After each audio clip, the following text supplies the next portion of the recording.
Hello everyone, welcome to Nepal online school. यहाँहरू सबैजनालाई Nepal online स्कुलको युट्युब च्यानलमा धेरै धेरै स्वागत छ। आज हामी कक्षा 11को सामाजिक अध्ययन तथा जीवनोपयोगी शिक्षा भन्ने जुन विषय छ त्यो विषय अन्तर्गत रहेको एकाइ 4मा पर्ने मानव तथा समाजको उत्पत्ति र विकास क्रममा रहेको पाठ 2 अन्तर्गतको मानव समाजको विकास क्रमको बारेमा यो भिडियोमा चर्चा गर्न गइरहेका छौँ। र विशेष गरेर मानव चाहिँ कसरी उत्पत्ति भयो र मान्छेको उत्पत्ति पछि उनीहरूको विकास क्रम कसरी भयो भन्ने कुरा हामीले यो एकाइमा सिक्दैछौँ भने मानव समाजको विकास क्रम चाहिँ कसरी भएको पाइन्छ अथवा कसरी भएको थियो भन्ने कुरा चाहिँ यो पाठमा आज हामीले विशेष गरेर सिक्दैछौँ। र यसमा हामीले के कुरा बुझ्नुपर्छ भन्ने कुराहरू को कुरा गर्दाखेरि आदिम मानवको चेतनाको विकास सँगसँगै समाजको उत्पत्ति भएको मान्न सकिन्छ भनेर हामीले बुझ्नुपर्ने हुन्छ है त। र यो पाठको सार, यो पाठमा के कुराहरू अध्ययन गर्नुपर्छ भन्ने कुरा आज हामीले यो भिडियोमा छलफल गर्दैछौँ। र मानव समाजको विकास क्रम कसरी भएको थियो भन्ने कुरा विशेष गरेर आज हामी यो भिडियोमा बुझ्दैछौँ। र सुरुमा हामीले के कुरा बुझौँ भने आदिम मानवको चेतनाको विकास सँगसँगै समाजको चाहिँ उत्पत्ति भएको मान्न सकिन्छ। र समयको परिवर्तनसँगै मानव समाजको विकास हुँदै गएको हो। हिजोका मानवले सुरक्षाका लागि समूहमा बस्नुपर्ने, खाना खोज्ने पनि समूहमै हिँड्ने, समूहमै चाहिँ खाना खोजेर ल्याउने, शिकार गर्नुपर्ने कारणबाट समाज निर्माण गर्नु परेको थियो भन्ने कुरा चाहिँ त्यस्तो खालको अवधारणा हामीले ल्याउन सक्छौँ अथवा त्यो खालको अवधारणालाई चाहिँ हामीले बुझ्न सक्छौँ। मानिसमा रहेको चेतना र सामूहिक सोचका कारण परिवारको विकास र परिवार चाहिँ विस्तार हुँदै चाहिँ समाज निर्माण भएको भनेर हामीले बुझ्न सक्छौँ है त। ल त्यही कुरालाई अब हामी विस्तृत रूपमा बुझ्न खोज्दैछौँ। अब सुरुमा त हामीले के कुरा बुझौँ भने समयअनुसार नै मान्छेको विकास कसरी भएको भन्दाखेरि समय सँगसँगै उनीहरूमा भएको जुन चेतना छ त्यसको विकासले चाहिँ अहिलेको आधुनिक मान्छेसम्म चाहिँ मान्छे आइपुगेको छ। सुरुमा मानव विकास हुनुभन्दा अगाडि ऊ चाहिँ के थियो भन्दाखेरि मान्छे अहिलेको आधुनिक मान्छे हुनुभन्दा अगाडि उनीहरू चाहिँ अस्ट्रेलोपिथेकसको रूपमा रहेका थिए र तिनीहरू नै विकसित हुँदै नरबानर जस्तो प्रजाति जुन छ त्यो विकसित हुँदै अहिलेको आधुनिक मान्छेसम्म आइपुगेको छन्। अब त्यो कसरी भयो भन्दाखेरि यही समयको विकासक्रम सँगसँगै उनीहरूको चेतनामा भएको जुन विकास छ त्यसले गर्दा नै अहिलेको आधुनिक मानव अथवा अहिलेको आधुनिक समाजको निर्माण भएको मान्न सकिन्छ है त। अब उनीहरूकोमा सुरुमा के थियो भन्दाखेरि त्यस्ता खालका मान्छेहरू चाहिँ सुरुका मानिसहरू चाहिँ कन्दमूल सङ्कलन गर्ने खालका थिए, जीवजन्तुहरू मारेर खान्थे र पछि अलिकति विकसित हुँदै गएपछि तिखा ढुङ्गाका हतियारहरू प्रयोग गर्न थाले र त्यहाँबाट नै अझै विकसित हुँदै जाँदाखेरि उनीहरू चाहिँ हाडका हतियारहरू प्रयोग गर्न थाले। जुन जनावरको चाहिँ उनीहरूले हत्या गर्थे र त्यही जनावरको हाडबाट चाहिँ हतियारहरू बनाउँथे। त्यसरी चाहिँ उनीहरू अगाडि बढेको, उनीहरूको विकासक्रम अगाडि बढेको मान्न सकिन्छ। र यसै गरी अब यो सँगसँगै बुद्धि र चेतनाको उनीहरूमा विकास र सामूहिक सोचका कारण उनीहरूमा चाहिँ परिवारको विकास भएको मान्न सकिन्छ। बुद्धि र चेतनाको विकास उनीहरूमा हुँदै जाँदाखेरि र सामूहिक सोचका कारण उनीहरूमा परिवारको विकास भएको मान्न सकिन्छ है त। ल यति कुरा हामीले याद गर्नु पर्यो। र यसै गरी यो अब परिवारको विस्तार, यसै गरी परिवारको विस्तार हुँदै जाँदाखेरि एउटा त्यसले समाजको रूप लिएको छ, अर्थात् समाजको निर्माण भएको छ भनेर हामीले बुझ्नुपर्ने हुन्छ है त। समाजको निर्माण भएको रहेछ भनेर हामीले बुझ्नु पर्यो। अब यसलाई प्रस्ट्याउनको लागि कार्ल मार्क्स भन्ने एकजना विद्वानले के भनेका छन् भन्दाखेरि मार्क्स अनुसार अब समाजको विकास कसरी हुँदै आयो, कसरी भयो भन्दाखेरि उनले चाहिँ सुरुमा आदिम साम्यवाद रहेको थियो। त्यस पछाडि त्यो आदिम साम्यवाद हुँदै चाहिँ दास प्रथामा चाहिँ आयो र दास प्रथाबाट फेरि विकसित हुँदै सामन्ती चाहिँ समाज निर्माण भयो र त्यो सामन्ती समाज चाहिँ अहिले पुँजीवादी समाजको रूपमा रहेको छ भनेर हामीले भन्न सक्छौँ है त। यसरी चाहिँ सुरुमा आदिम सभ्यता थियो अथवा साम्यवाद थियो, एउटा चाहिँ मूलीबाट चाहिँ सबै कुराहरू हुन्थ्यो।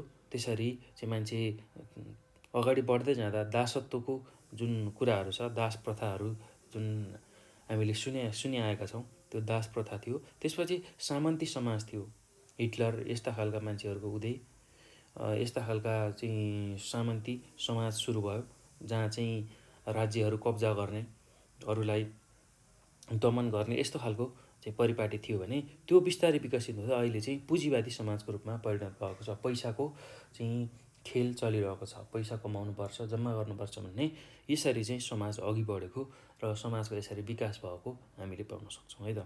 अब यही कुरालाई चाहिँ मानवशास्त्रीहरू, दुईजना मानवशास्त्रीहरू E.B. टाइलर र A.L. मोर्गनले चाहिँ के भनेर व्याख्या गरेका छन् भन्दाखेरि यो समाजको विकास कसरी भएको छ अथवा कसरी समाजको विकास भयो भन्दाखेरि सुरुमा हामी ढुङ्गे युगमा थियौँ, अर्थात् ढुङ्गाकै सबै कुराहरू चाहिँ प्रयोग गर्थ्यौँ। हात हतियार पनि ढुङ्गाकै ओडारमा बस्ने, यसरी चाहिँ सुरु भएको थियो, जसलाई हामी प्रारम्भिक चरण भनेर भन्न सक्छौँ। त्यस्तै अर्को थियो बर्बर युग, जसलाई हामी मध्यकालीन चरण भनेर भन्न सक्छौँ, र अर्को चाहिँ सभ्य युग, जसलाई हामी आधुनिक चरण, अहिलेको चरण भनेर हामीले बुझ्न सक्छौँ है त। अब यसमै पनि धेरै कुराहरू छन् है, यही ढुङ्गे युगमा पनि हामीले के कुराहरू बुझ्नुपर्छ भन्दाखेरि अब ढुङ्गे युगको बारेमा मैले व्याख्या गर्दैछु, यसलाई ध्यानपूर्वक तपाईँहरूले सुन्नु होला है। यसमा के थियो भन्दाखेरि ढुङ्गे युगमा विशेष गरेर यस युगमा चाहिँ मान्छेहरू भोजन र आश्रयको लागि घुमन्ते जीवन बिताउँथे, खानको लागि र कुनै ठाउँमा बस्नको लागि, आश्रयको लागि चाहिँ घुमन्ते जीवनहरू बिताउँथे। त्यस्तै यिनीहरू शिकारका लागि ढुङ्गे औजारहरूको प्रयोग गर्थे। सानो समूहमा बस्ने यिनीहरू शिकार पनि सामूहिक रूपमा नै गर्दथे। ढुङ्गाबाट विभिन्न खालका औजारहरू एवं हात हतियार बनाई गुजारा गर्ने मूल संस्कृति रहेकाले यस कालखण्डलाई ढुङ्गे युग भनिएको हो भनेर हामीले बुझ्न सक्छौँ। अब अरू कुरा के भएको थियो यो ढुङ्गे युगमा भन्दाखेरि मानिसको ज्ञान, विश्वास, प्रविधि, रहन सहन, व्यवहार, तौर तरिका, विभिन्न औजार तथा साधनहरूका आधारमा मानिसको जीवन पद्धति चलेको हुन्छ। जङ्गली युगबाट सुरु भएको मानव संस्कृतिको ठोस रूपमा सुरुवात चाहिँ उद्विकास कहाँबाट भएको थियो भन्दा यही ढुङ्गे युगबाट भएको हुनाले यस युगलाई मानव संस्कृतिको चाहिँ जननीको रूपमा लिइन्छ। आजभन्दा लगभग 25 लाख वर्ष अगाडि सुरु भई निकै लामो समयसम्म कायम रहेको ढुङ्गे युग करिब 5000 देखि 7000 वर्ष अगाडि धातुको युगको सुरुवात सँगसँगै अन्त्य भएको थियो। ढुङ्गाबाट विभिन्न खालका औजार एवं हात हतियार बनाई गुजारा गर्ने मूल संस्कृति रहे पनि यो कालखण्डलाई चाहिँ हामीले ढुङ्गे युगका रूपमा हेरेका छौँ र त्यसरी चाहिँ उनीहरू ढुङ्गाकै औजार, ढुङ्गाकै सबै कुराहरू प्रयोग गर्ने भएको हुनाले यसलाई ढुङ्गे युग भनेर भनिएको हो। होमो हेबिलियस, होमो इरेक्टस र निएन्डरथल लगायतका आदिम मानवले ढुङ्गे युगको संस्कृतिको विकास गरेका थिए। ढुङ्गे युगका मानिसहरूले ढुङ्गाबाट विभिन्न किसिमका औजारहरू, हात हतियार बनाई जनावरहरूको शिकार गर्ने तथा वनस्पतिजन्य खानेकुराहरू सङ्कलन गर्ने गरी आफ्नो जीवन पद्धति विकास गरेका थिए। त्यस्तै त्यो समयमा के भएको थियो भन्दाखेरि ढुङ्गे युगको संस्कृति मुख्य रूपमा ढुङ्गाबाट औजार बनाउने तथा खानेकुराको जुन व्यवस्था छ त्यसमा मात्र केन्द्रित थियो। खोज तथा अनुसन्धान गर्ने क्रममा भेटिएका चाहिँ तथ्यहरू र अवशेषहरूका आधारमा पुरातत्त्वविदहरूले चाहिँ के कुरा गर्छन् भन्दाखेरि ढुङ्गे युगको जीवन पद्धतिलाई चाहिँ 3वटा चरणमा उनीहरूले विभाजन गरेका छन्। पहिलो छ पुरापाषाण जीवन पद्धति। पुरापाषाण जीवन पद्धति, यो कुरालाई याद गर्नु होला, पुरापाषाण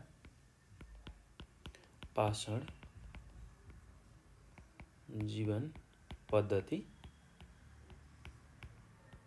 त्यस्तै दोस्रो छ मध्यपाषाण जीवन पद्धति र अर्को छ नवपाषाण जीवन पद्धति। र अब पुरापाषाण जीवन पद्धति भनेको कस्तो हो, यसलाई थोरै चर्चा गरौँ। पुरापाषाण जीवन पद्धति भनेको पहिले थियो, यसमा के भएको थियो भन्ने कुराहरू हामी चर्चा गरौँ है त। अब पुरापाषाण जीवन पद्धति चाहिँ करिब आजभन्दा 25 लाख वर्ष अगाडिदेखि 10,000 वर्ष अगाडिसम्मको जुन कालखण्ड थियो त्यसलाई चाहिँ पुरातत्त्वविदहरूले चाहिँ पुरा पाषाण युगको नाम दिएका छन्। लगभग 25 लाख वर्षसम्म कायम रहेको यो कालखण्डमा मानवले विकास गरेको ढुङ्गाबाट हतियार बनाउने पद्धतिलाई पुरा पाषाण संस्कृति नाम दिएको छ। जुन ढुङ्गाबाट हतियार बनाउने पद्धति थियो, जीवन पद्धति थियो, त्यसलाई चाहिँ पुरा पाषाण चाहिँ जीवन पद्धतिको नामले चिनिन्छ है त। त्यो कुरा हामीले सम्झनु पर्यो। अब यस अन्तर्गत के कुराहरू भएको थियो भन्दाखेरि ढुङ्गा फुटाल्दा निस्केका जुन चोइटाहरू छ त्योबाट चाहिँ विभिन्न किसिमका औजारहरू बनाइन्थ्यो। यस संस्कृतिमा चाहिँ ढुङ्गे युगका जुन औजारहरू छ त्यसलाई चाहिँ हेर्दाखेरि त्यो चाहिँ तुलनात्मक रूपमा भद्दा खालका थिए। मूलतः यो संस्कृति अफ्रिकामा विकसित भई युरोप तथा एसियासम्म फैलिएको मानिन्छ। भेटिएका ढुङ्गे औजार हात हतियारहरूको विविधताको आधारमा पुरातत्त्वविदहरूले चाहिँ के निष्कर्ष निकालेका छन् भन्दाखेरि यसलाई यो पुरा पाषाण संस्कृतिलाई पनि 3वटा खण्डमा अझै वर्गीकरण गरेका छन्। पुरा पाषाण जीवन पद्धतिलाई पनि अझ 3वटा खण्डमा चाहिँ विभाजन गरेका छन्। र पहिलो छ निम्न पुरा पाषाण जीवनशैली, र यो चाहिँ सबैभन्दा पुरानो जीवनशैली मानिन्छ र आजभन्दा करिब 25 लाख वर्षदेखि 2 लाख वर्ष अगाडिसम्म चाहिँ यो निम्न पुरा पाषाण संस्कृति रहेको थियो भनेर हामीले बुझ्न सक्छौँ। र यो कालखण्डमा चाहिँ विशेष गरेर मुख्य मानव प्रजाति होमो इरेक्टस चाहिँ त्यहाँ रहेका थियो र यो मानवले नै औजारको निर्माण गरी विभिन्न जनावरहरूको शिकार गर्ने तथा कन्दमुलहरूलाई चाहिँ सङ्कलन गर्ने गर्थे।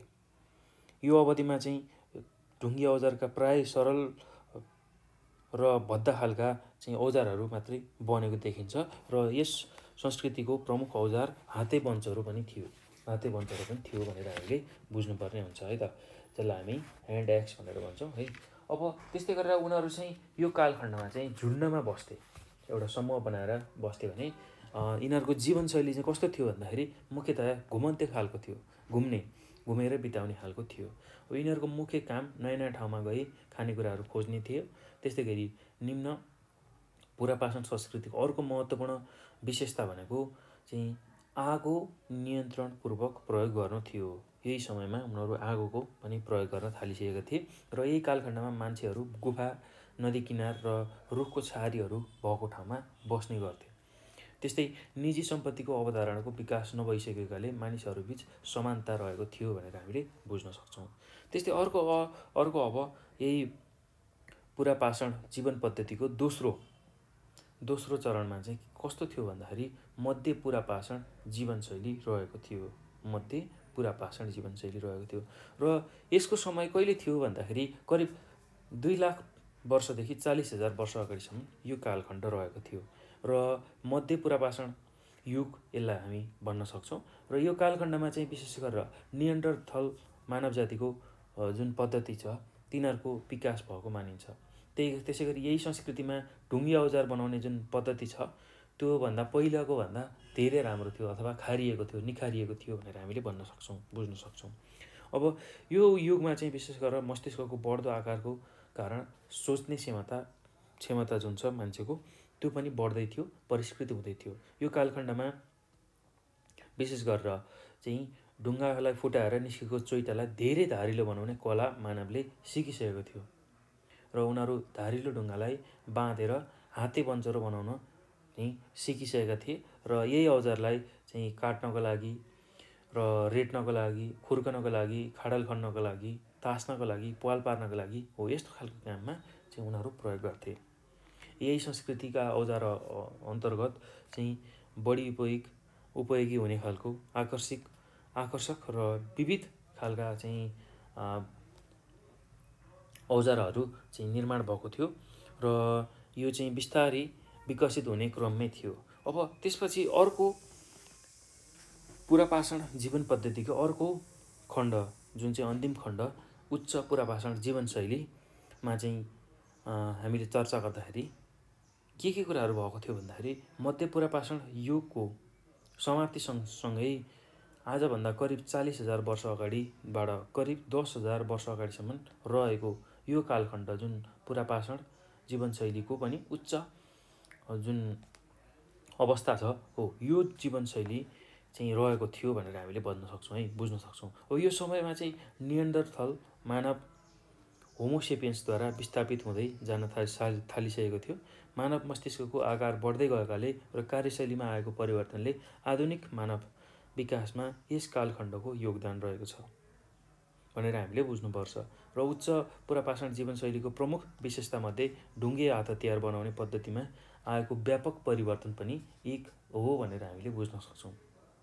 त्यस्तै गरेर यस युगमा चोइटाबाट ढुङ्गाका ससाना धारीलाई एकदम परिष्कृत खालका चाहिँ ब्लेडहरू विकसित भइसकेको थियो। त्यसै गरी भाला तथा तीर पनि विकसित भएको थियो। यस्ता खालका परिष्कृत ढुङ्गाका हतियारहरू चाहिँ बनाएर प्रयोगमा ल्याउन थालिएको थियो। यिनीहरू चाहिँ चित्रका माध्यमबाट आफ्ना अभिव्यक्तिहरू प्रस्तुत गर्न थालिसकेका थिए। त्यस्तै गरी कोरिएका चित्रहरू चाहिँ अहिले पनि युरोप, एसिया र अफ्रिकाका चाहिँ केही गुफाहरूमा अझै भेटिन्छन् है त, र भेटिने क्रममा छन्। यी चित्रहरूमा प्रायःजसो जनावरका अपुरा चित्रहरू रहेका छन्। शिकार गर्नुका अतिरिक्त माछा मार्ने काम पनि यही संस्कृतिबाट सुरु भएको मान्न सकिन्छ। त्यस्तै यो बेलामा के भएको थियो भन्दाखेरि बसोबासका लागि वासस्थानको निर्माण, कपडा बनाउनको लागि अब सुरुवात भइसकेको थियो। त्यस्तै जङ्गली जनावरलाई चाहिँ पक्रेर घरमा पाल्ने काम पनि सुरु भइसकेको थियो भनेर हामीले बुझ्नुपर्ने हुन्छ। अब त्यस्तै अर्को छ मध्यपाषाण जीवनशैली। मध्यपाषाण जीवनशैली जसलाई हामी मध्यकालीन चरण भनेर भन्छौँ। मध्यकालीन चरण। ल अब मध्यकालीन चरणमा के कुराहरू भएको थियो त्यसको बारेमा चर्चा गरौँ। अब यो चरण चाहिँ कहिले सुरु भएको थियो र कहिले चाहिँ यो रहेको थियो भन्दाखेरि यो पुरापाषाण युगको अन्त्य सँगसँगै अब यो लगभग 10,000 वर्षदेखि रहेको जुन कालखण्ड छ त्यसलाई हामी मध्यपाषाण अथवा बर्बर युग भनेर हामीले भन्न सक्छौँ है त। अब यसमा चाहिँ के कुराहरू भएको थियो भन्दाखेरि यही युगमा चाहिँ मध्यपाषाण जीवनशैलीको विकास भएको थियो। यो कालखण्डमा विशेष गरेर पुरापाषाण जीवनशैली र नवपाषाण जीवनशैली दुवैका केही विशेषताहरूलाई अवलम्बन गरिएको पाइन्छ। अब यही युगमा मध्यपाषाण संस्कृतिका औजारहरू तथा हात हतियारमा यसभन्दा चाहिँ अगाडि पुरापाषाण संस्कृतिमा जस्तै ढुङ्गाबाट निकालिएको पातला ब्लेडका रूपमा प्रयोग भएका थिए। यी ब्लेडहरू काठको बिँड वा ह्यान्डलमा जोडेर एकपटक प्रयोग गर्न सकिने गरी बनाइएको थियो। यस समयमा कतिपय औजारहरू चाहिँ त्रिभुजाकार थिए, कोही चन्द्राकार थिए। हो यस्ता खालका ज्यामितिक आकार दिई बनाइएको थियो। अब यो बाहेक चाहिँ तीर एवं भालाका रूपमा हतियार बनाई प्रयोगमा ल्याइएको पनि थियो। अब यही समयमा चाहिँ उनीहरूको अवशेषहरूलाई हेर्दाखेरि चाहिँ ढुङ्गे औजार चाहिँ विशेष गरेर जापान, मध्यपूर्वी क्षेत्र, इङ्ल्यान्ड, आयरल्यान्ड, डेनमार्क, सर्बिया आदि विभिन्न स्थानहरूमा चाहिँ फेला परेको थियो उनीहरूको अवशेषहरूलाई हेर्दाखेरि। त्यसै गरी यो युगमा अर्को के कुरा भएको थियो भन्दाखेरि महत्त्वपूर्ण सांस्कृतिक विकासमा चाहिँ अलिकता परिवर्तन देखिन्छ। त्यस्तै यिनीहरू चाहिँ के गर्थे भन्दाखेरि विभिन्न वनस्पतिबाट खाद्य वस्तुहरू प्रशोधन गरी चाहिँ प्रयोग गर्न थालिसकेका थिए। बल्छीबाट चाहिँ माछाहरू मार्ने, बाँसको चोयाबाट टोकरी बनाउने, कपडा बनाउने जस्तो यस्ता खालका कार्यमा चाहिँ लागिसकेका थिए। र त्यसै गरी जङ्गली वनस्पति र जनावरहरूलाई चाहिँ घरपालुवा बनाउँदै सानोतिनो कृषि युगको सुरुवात नै यो समयमा भइसकेको थियो। त्यसैले यसमा चाहिँ एउटा सांस्कृतिक उद्विकास सुरु भएको हामीले मान्न सक्छौँ। र यसपछि विकासहरूले गर्दाखेरि यसपछिको जुन नवपाषाण संस्कृति छ त्यसले चाहिँ फड्को मार्न चाहिँ सकेको छ अथवा सकेको थियो भनेर हामीले भन्न सक्छौँ। अब अर्को के छ भन्दाखेरि तेस्रो भनेको सभ्य युग, जुनलाई हामी चाहिँ आधुनिक चरण भनेर भन्छौँ, जसलाई हामी नवपाषाण जीवन पद्धति भनेर भन्न सक्छौँ है त। ल मध्यपाषाण जीवनशैली, नवपाषाण जीवन पद्धति, ल यही कुरा हामीले अब बुझ्दैछौँ। र यसमा अब जुन यो कालखण्ड छ यसमा चाहिँ ढुङ्गाबाट पालिस गरेर चिल्लो बनाएका औजारहरू निर्माण र प्रयोग गरिन्थ्यो है त। हामीले यही ढुङ्गे युगमा भएको कुराहरूलाई अध्ययन गर्दैछौँ र मध्यकालीन आधुनिक चरण पनि यसै गरी चाहिँ सुरुवात भएको मान्न सकिन्छ है। र बर्बर युग जुनलाई हामी मध्यकालीन चरण भनेर भन्छौँ, सभ्य युग आधुनिक चरण हो। र विशेष गरेर अब पुरापाषाण जीवन पद्धतिको हामीले चर्चा गऱ्यौँ। त्यसमा 3वटा खण्ड थियो, नवपुरापाषाण, मध्य र अर्को भनेको उच्च पुरापाषाण है त। त्यसै गरी अब मध्यपाषाण जीवन पद्धति चाहिँ कस्तो थियो भन्दाखेरि त्यो पनि हामीले चर्चा गऱ्यौँ। अब नवपाषाण जीवन पद्धति चाहिँ कस्तो थियो भन्दाखेरि यो कालखण्डमा चाहिँ विशेष गरेर ढुङ्गाबाट पालिस गरेर चिल्ला बनाएका औजारहरू निर्माण र प्रयोग गर्ने जीवनशैली चाहिँ त्यस्तो खालको प्रचलनमा आइसकेको थियो। बढ्दो चेतना स्तरको कारण चाहिँ नयाँ प्रकारको आवश्यकताहरूलाई सम्बोधन गर्दै यस्ता खालका ढुङ्गे औजारहरू चाहिँ बन्दै थिए।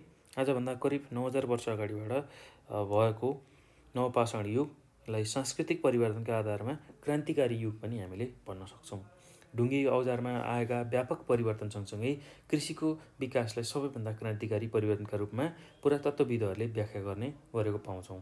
त्यसै गरी यही कालखण्डमा चाहिँ मानिसले घुमन्ते सिकारी जीवनशैलीको सट्टा स्थायी बसोबास सुरु गर्ने र कृषि कार्यमा लाग्ने र पशुपालन गर्ने कुरा पनि पुरातत्त्वविदहरूले खोजी गरेका छन् है त। त्यो कुरा पाइएको छ। त्यस्तै अब नवपाषाण संस्कृतिलाई चाहिँ हामी ढुङ्गे औजारहरू यसअघि जुन मध्यपाषाणमा बनेका थियो त्यसलाई निरन्तरता दिएको चाहिँ हामीले पाउन सक्छौँ। त्यसै गरी यी औजारहरूलाई एकदमै धारिलो बनाएर चाहिँ खन्ने, त्यसै गरी काट्ने, बुन्ने, काठको काम गर्ने हो यस्तो खालको चाहिँ एक किसिमको विकासको चरण सुरु भएको हामीले पाउन सक्छौँ है त। त्यसै गरी अब अर्को के काम गरे भन्दाखेरि उनीहरूले अब कृषिलाई व्यवस्थित तरिकाले सुरु गर्दै नाङ्लो, टोकरी, पाथी लगायतका सामग्रीहरूको चाहिँ निर्माण गरे भनेर हामीले बुझ्न सक्छौँ। त्यस्तै विभिन्न स्थानमा हावापानी माटो अनुकूलको बालीहरू चाहिँ लगाउने खेतीपातीहरू सुरु गरेका थिए। अब त्यस्तै मेसोपोटामिया, जोर्डन र इजिप्ट लगायतका स्थानहरूमा गहुँ, जौ, दलहन जस्ता बाली लगाइन्थ्यो। चिनमा चाहिँ विशेष गरेर मुख्यतया धान र कोदो लगाइन्थ्यो। त्यस्तै अफ्रिकामा कोदो, धान, तरुल आदिको खेती गरिएको थियो भने अमेरिकामा मकै, भटमास, आलु यस्ता खालको खेतीहरू सुरु गरिएको थियो। यस समयमा चाहिँ पशुपालन पनि व्यापक रूपमा चाहिँ गरिएको थियो, जसबाट चाहिँ दुध, मासु अनि ऊन हो यस्ता खालका कुराहरू चाहिँ उत्पादन हुन्थे र घरपालुवा जनावरहरू पनि त्यहाँ पाल्ने गरिन्थ्यो। गाई, भैँसी, सुँगुर, भेडा यस्ता खालका चाहिँ जनावरहरू पनि पाल्न थालिएको थियो। र यसरी चाहिँ विभिन्न स्थानहरूमा प्राप्त चाहिँ ऐतिहासिक तथ्यहरूलाई अध्ययन गर्दाखेरि यी युगहरू एकपछि अर्को गरी विकासको लागि अगाडि बढ्दै गएको थियो भनेर हामीले बुझ्न सक्छौँ है त। यति कुराहरू चाहिँ तपाईँहरूले यसमा याद गर्नु पर्यो है त। पुरापाषाण जीवनशैली, मध्यपाषाण र नवपाषाण जीवनशैलीमा अब बर्बर युग जुन मध्यकालीन युग थियो र अहिलेको जुन आधुनिक युग छ हो यसरी चाहिँ मान्छेहरूको विकास हुँदै आएको थियो भनेर चाहिँ मानवशास्त्रीहरू E.B. टाइलर र A.L. मोर्गनले भनेका छन्। उनीहरूले यो व्याख्या गरेका छन् है त। र यति कुरा तपाईँहरूले यसमा जान्नु पर्यो। यति कुराहरू चाहिँ तपाईँहरूले यो पाठमा बुझ्नु पर्यो है त। यो पछि यो पाठमा सोध्न सक्ने खालको, परीक्षामा सोध्न सक्ने खालको सम्भावित प्रश्नहरूको बारेमा हामी चर्चा गर्दैछौँ। र पहिलो प्रश्न के सोध्न सक्छ भन्दाखेरि यो पाठमा सोध्न मिल्ने खालको, सोध्न सक्ने खालको क्वेसन भनेको कार्ल मार्क्स, E.B. टाइलर र A.L. मोर्गनका अनुसार समाजका विकासका चरणहरू उल्लेख गर्नुहोस् भनेर सोधेको छ। ल अब एकदम सजिलो छ, केही गाह्रो छैन। कार्ल मार्क्स अनुसार चाहिँ के थियो भन्दाखेरि कार्ल मार्क्स अनुसार चाहिँ आदिम साम्यवाद, त्यसै गरी दास प्रथा, त्यसै गरी सामन्ती समाज र पुँजीवादी समाज। कार्ल मार्क्स अनुसार चाहिँ समाजको विकासको चरणहरू यो थियो। त्यसै गरी मानवशास्त्री E. टाइलर र A.L. मोर्गनका अनुसार चाहिँ समाजको विकास क्रममा चाहिँ के थियो भन्दाखेरि ढुङ्गे युग, बर्बर युग र सभ्य युग, जसलाई हामी प्रारम्भिक चरण, मध्यकालीन चरण र आधुनिक चरण भनेर भन्न सक्छौँ। र यही ढुङ्गे युगमा पनि चाहिँ कस्तो खालको जीवन पद्धति थियो भन्दाखेरि पुरापाषाण जीवन पद्धति, त्यसै गरी मध्यपाषाण जीवन पद्धति र नवपाषाण जीवन पद्धति थियो। त्यो कुरा हामीले बुझ्नुपर्ने हुन्छ। र त्यही पुरापाषाण चाहिँ जीवन पद्धतिमा पनि 3वटा अझै चरणहरू रहेका थिए। त्यसलाई हामी के भनेर भन्न सक्छौँ भन्दाखेरि निम्न पुरापाषाण जीवनशैली, त्यस्तै मध्य पुरापाषाण जीवनशैली र उच्च पुरापाषाण जीवनशैली भनेर भन्न सक्छौँ। यति कुरा चाहिँ तपाईँहरूले यसको उत्तरमा लेख्नुपर्ने हुन्छ। अब अर्को प्रश्नमा जाउँ। अर्को प्रश्न के छ भन्दाखेरि तपाईँ बस्ने समाज विकासका कुन चरणसँग मिल्दोजुल्दो छ आफ्नो तर्क लेख्नुहोस् भनेर चाहिँ सोधेको छ। अब यसमा हामीले के कुरा लेख्न सक्छौँ भन्दाखेरि म बस्ने समाज अथवा हामी बस्ने समाज आधुनिक चरणको सभ्य युगसँग मिल्दोजुल्दो छ। अब किन सभ्य युगसँग मिल्दोजुल्दो छ, अब तर्क दिनु पऱ्यो नि त भन्दाखेरि अब यसको तर्कमा के लेख्न सकिन्छ भन्दाखेरि यहाँ चाहिँ खेतीपाती चाहिँ परिष्कृत छ, विभिन्न किसिमका कृषि औजारहरू, उन्नत बिउ, मल तथा वैज्ञानिक तरिकाहरूको प्रयोग गरी कृषि कार्यहरू गरिन्छ भनेर हामीले भन्न सक्छौँ अथवा लेख्न सक्छौँ। त्यस्तै अर्को भनेको विभिन्न किसिमका आधुनिक कृषि औजार करायसी उपकरणहरूको प्रयोग हुन्छ भनेर लेख्न सकिन्छ। त्यस्तै अर्को भनेको मानिसहरूका प्रयोगका लागि विभिन्न किसिमका वस्तुहरू उत्पादनका लागि कल कारखानाहरू विकसित भएको पाउँछौँ। त्यसै गरी अर्को भनेको मानिसहरू आधुनिक सुविधा सम्पन्न ठुला भवनहरूमा बस्छन् भनेर हामीले लेख्न सक्छौँ। त्यस्तै अर्को भनेको आज यातायात, सञ्चार, शिक्षा, स्वास्थ्य, खेलकुद र मनोरञ्जनका क्षेत्रहरूमा पनि विकास भइरहेको छ, विकास हुँदैछ भनेर लेख्न सक्छौँ। त्यस्तै अर्को भनेको देशको शासनमा विभिन्न राजनीतिक पद्धतिको विकास पनि भएको छ भनेर लेख्न सकिन्छ। र अर्को भनेको सकारात्मक सोचले नयाँ चाहिँ आविष्कारहरूको विकास भइरहेको छ भनेर हामीले लेख्न सक्छौँ है त। ल अब यो पछि अर्को प्रश्नमा जाउँ। अर्को प्रश्न के छ भन्दाखेरि नवपाषाण युगको सामाजिक सांस्कृतिक विशेषताहरू उल्लेख गर्नुहोस् भनेर सोधेको छ। अब नवपाषाण युगमा कस्ता खालका सामाजिक सांस्कृतिक विशेषताहरू थिए भन्दाखेरि विशेष गरेर नवपाषाण युगमा चाहिँ ढुङ्गाका परिष्कृत औजारहरूको निर्माण गरिन्थ्यो। त्यस्तै कृषिको व्यवस्थित सुरुवात गरिएको थियो। त्यसै गरी कृषि कार्यका लागि नाङ्लो, टोकरी, पाथी आदि जुन चोयाबाट बन्ने सामग्रीहरू थियो त्यसको प्रयोग गरिएको थियो। त्यस्तै पशुपालनको आरम्भ भएको थियो। गाई, कुकुर, भेडा, सुँगुर जस्ता चाहिँ पशुहरू पाल्न थालिएको थियो। त्यसै गरी कपडा लगाउने बानीहरू भर्खरै विकास भएको थियो। त्यस्तै अर्को भनेको व्यक्तिगत सम्पत्तिको महत्त्व बढ्न थालेको थियो। त्यस्तै गरेर अर्को भनेको कर्मलाई संस्थागत गर्ने काम हुँदै थियो। त्यसै गरी समाजको एउटा असमानताको जुन स्थिति छ त्यो पनि बढ्दै थियो अथवा समाजमा असमानताको स्थिति विकास हुँदै थियो। त्यस्तै राजनीतिक चेतनाको विकासले राजा र रजौटाहरूको शासन पद्धति पनि चाहिँ विकास भएको थियो। धातुको प्रयोगको सुरु भएको थियो। त्यस्तै जनावरहरूका चित्र कोर्ने कार्यको थालनी भएको थियो भनेर हामीले यसरी नवपाषाण युगको सामाजिक सांस्कृतिक विशेषताहरूलाई लेख्न सक्छौँ है त। यति कुरा तपाईँहरूले यसको उत्तरमा लेख्न सक्नुहुन्छ। अब त्यसपछि अर्को प्रश्नमा जाउँ। अर्को प्रश्न के रहेको छ भन्दाखेरि नवपाषाण नियोलिथिक पिरियडलाई क्रान्तिकारी युग भनिन्छ, आफ्नो तर्कसहित पुष्टि गर्नुहोस् भनेर प्रश्नले सोधेको छ। अब यसलाई हामीले कसरी लेख्न सक्छौँ यसको उत्तर भन्दाखेरि नवपाषाण युगलाई क्रान्तिकारी युग भनिन्छ। यो मध्यपाषाण युगभन्दा बढी विकसित थियो। कालान्तरमा ढुङ्गा लगायतका हात हतियारहरू पालिस गरेर चिल्लो बनाइन्थ्यो। चेतनाको स्तर बढ्दै थियो र ढुङ्गाका परिष्कृत हतियारहरूको चाहिँ प्रयोगले कृषि कार्यलाई पनि सजिलो बनाएको थियो। त्यस्तै गरेर कृषि कार्यले गर्दा मानिसलाई आफूले परिश्रम गरेको ठाउँलाई रेखदेख गर्न बाध्य बनायो। मानिसले घुमन्ते र सिकारी जीवन सट्टा यो त्यस्तो खालको जीवन जिउनुको सट्टा चाहिँ स्थायी बसोबास गर्ने काम पनि थालिसकेको थियो। मानिसहरू पशुपालन गर्ने चाहिँ क्रममा थिए। उनीहरूलाई पशुपालन गर्ने प्रेरणा चाहिँ आइरहेको थियो। त्यसै गरी कृषिका लागि थप साधन जुटाउन वा मासुजन्य खाद्य पदार्थहरूको सुनिश्चितताका लागि जङ्गली जनावरहरूलाई समातेर घरमा पाल्ने क्रम पनि सुरु भएको थियो। कपडा लगाउने बानीको विकास हुँदै थियो। खेतीका लागि बढी जग्गा ओगट्ने क्रमले व्यवस्थित तरिकाले चाहिँ व्यक्तिको सम्पत्तिहरूको पनि महत्त्व बढ्दै थियो। त्यस्तै समाजमा धार्मिक संस्कार लगायतका संस्थागत कुराहरू वृद्धि हुँदै थियो। राजनीतिक चेतनाको विकासले राजा रजौटाहरूको शासन चाहिँ विकास हुँदै थियो र यसरी यो कालखण्डमा मानिसहरू घुमन्ते सिकारी जीवनशैलीबाट स्थायी बसोबास गरी कृषि तथा पशुपालनमा चाहिँ लागेर जीवनशैलीलाई परिवर्तन गरेको हुनाले परिवर्तन गर्ने क्रम र गरेको हुनाले चाहिँ हामी यो युगलाई नवपाषाण युगलाई क्रान्तिकारी युग भनेर भन्न सक्छौँ भनेर तपाईँहरूले यसको उत्तर लेख्न सक्नुहुन्छ है त। अब अर्को प्रश्न के रहेको छ भन्दा ढुङ्गे युगका मानव र अहिलेको मानवको जीवनशैलीबीच तुलना गर्नुहोस् भनेर प्रश्नले सोधेको छ। ल अब यसको उत्तर पनि एकदम सहज छ।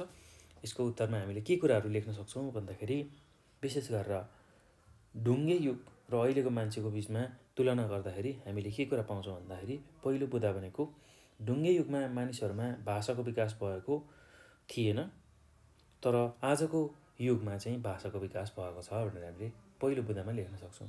त्यस्तै अब दोस्रो बुँदामा के लेख्न सकिन्छ भन्दाखेरि ढुङ्गे युगमा मानिसहरू बढी फिरन्ते थिए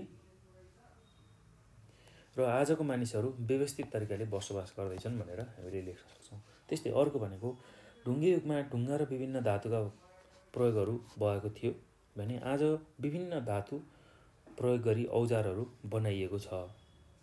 त्यसै गरी अर्को बुँदामा के लेख्न सकिन्छ भने ढुङ्गे युगका मानिसहरूभन्दा आजका मानिसहरूको मस्तिष्क विकास चाहिँ बढी भएको छ भनेर हामीले लेख्न सक्छौँ।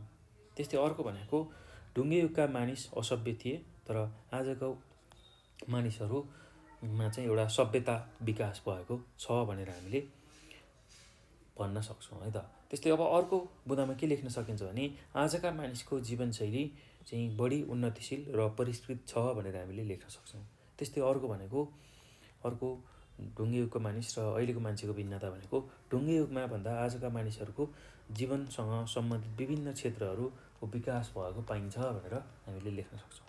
त्यस्तै अर्को भनेको विज्ञान प्रविधिको विकास भई जीवनशैली चाहिँ सरल र आरामदायी भएको छ भनेर हामीले लेख्न सक्छौँ। त्यस्तै अर्को ढुङ्गे युग र आधुनिक मान्छेको फरक भनेको ढुङ्गे युग पूर्ण रूपले प्रकृतिमा निर्भर थियो, उपभोक्तावादी थियो र गुजारामुखी थियो भने अहिलेको युग त्यस्तो छैन। ल यति कुरा चाहिँ तपाईँहरूले यसको उत्तरमा लेख्न सक्नुहुन्छ। एकदम सहज छ, त्यस्तो गाह्रो केही पनि छैन। र तपाईँहरूलाई चाहिँ आज चाहिँ मैले यो भिडियोमा विशेष गरेर हामीले यो मानव समाजको विकासक्रमको बारेमा चाहिँ त्यसको मूल कुराहरू चाहिँ व्याख्या गरेँ, बताएँ र यसमा रहेको प्रश्न उत्तरहरू जुन चाहिँ तपाईँहरूलाई परीक्षामा सोध्न सक्छ त्यस्तो खालको प्रश्न उत्तरहरू पनि गराएँ है त। ल अब यो भिडियो हेरिसक्दा तपाईँहरूले धेरै कुराहरू बुझिसक्नु भएको होला, जानकारी लिइसक्नु भएको होला र यदि केही कुराहरू बुझ्नु भएको छैन भने तपाईँहरूले हामीलाई 9849595895 यो नम्बरमा कन्ट्याक्ट गर्न सक्नुहुन्छ। Viber, WhatsApp